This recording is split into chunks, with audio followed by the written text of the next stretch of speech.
கொஞ்சம் படைப்பை கவனித்து பாருங்கள்.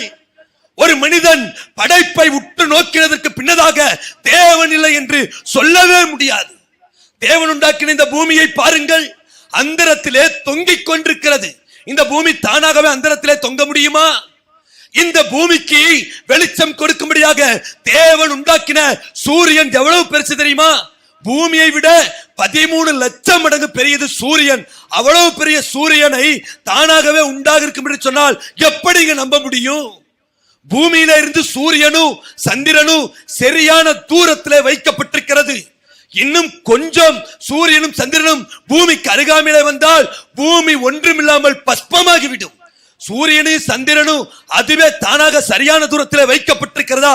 யோசித்து பாருங்கள். இவைகளெல்லாம் ஒருவர் உண்டாக்கினார். அந்த பரிசுத்த தெய்வத்தை குறித்து வேதாகமம் சொல்கிறது, அவர்தான் காற்றையும் சிருஷ்டித்தவர்.